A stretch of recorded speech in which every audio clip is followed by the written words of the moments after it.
From the Detroit Free Press, it's Tuesday, July 21st. Here are today's top stories, presented by Bush's Fresh Food Market. Bush's has over 4,000 Michigan products, including the freshest fruit and vegetables, meat, seafood, and baked goods. Stop by one of Bush's 16 locations for the personal service you expect from your neighborhood grocer. I'm Elisha Anderson, a reporter for the Detroit Free Press.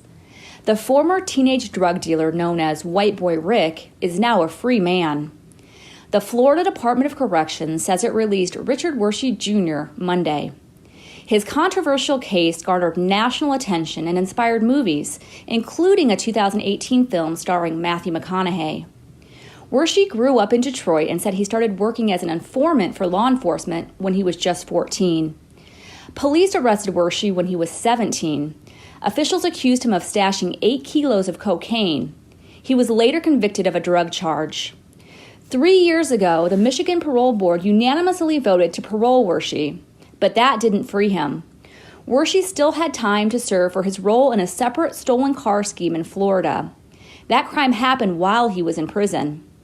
Wershe spent 3 decades in custody. He was released 2 days after his 51st birthday.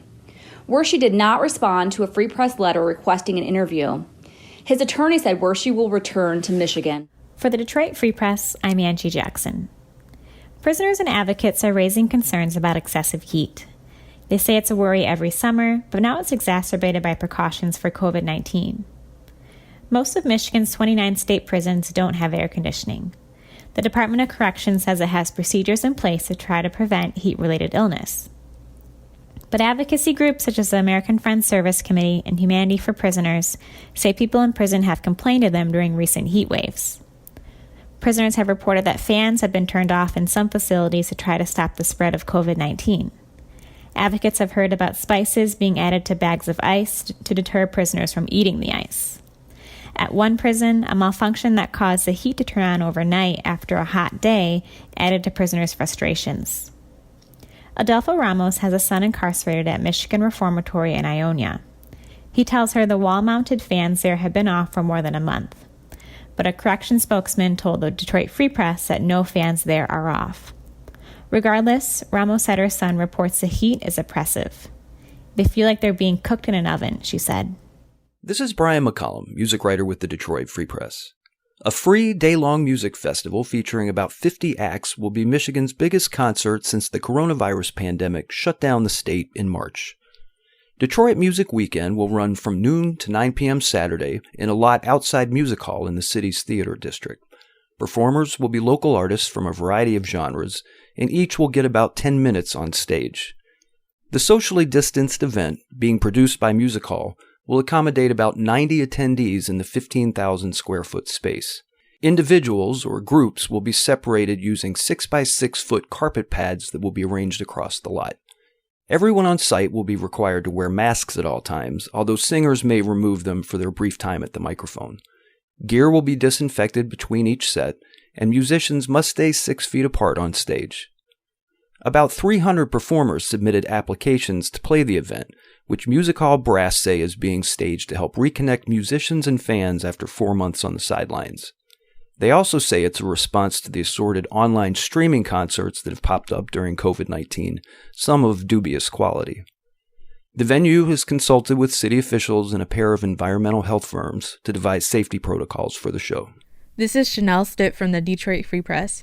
Jim Wigginton lost his wife, Nancy Wigginton, to thyroid cancer in 2013. He says when he lost his best buddy, he knew it was time to begin raising awareness for thyroid cancer. Jim donated to the Michigan Medicine Rogel Cancer Center and created the Punya Thyroid Cancer Research Foundation. But he felt that wasn't the only way that he could raise awareness. Jim began winning awards by skydiving from 7 miles above, climbing the tallest mountains and buildings, and even diving in a submarine to the lowest part of the ocean. On Wednesday, Jim achieved his 6th world record, which was climbing 1 million stairs for cancer. But he says it's not about the awards. It's about helping someone with thyroid cancer to extend their life just a few more years. I'm Kirkland Crawford with the Free Press Sports Department, and a look at the Tigers' opening day roster and how it's shaping up. If you were thinking one of the top young prospects would be in uniform on Friday in Cincinnati, think again. Casey Mize, Matt Manning, Riley Green, and Spencer Torkelson were all reassigned to the alternative training site, which will be in Toledo. This comes as no surprise. The Tigers are going to give their veterans a chance at making a run at a playoff spot, but if things fall apart, as many expect, don't be surprised to see at least a couple of these prospects getting a few starts in this 60-game season. The Tigers have a few more roster moves to make before they get down to the 30 allowed for Friday's opener in Cincinnati. The Tigers are scheduled to fly to the home of the Reds today for a pair of exhibition games, both tonight and Wednesday. For more stories from the Detroit Free Press, be sure to check out freep.com. That's FREEP.com. If you're a fan and want to support our quality local journalism, subscribe. Go to freep.com/special offer.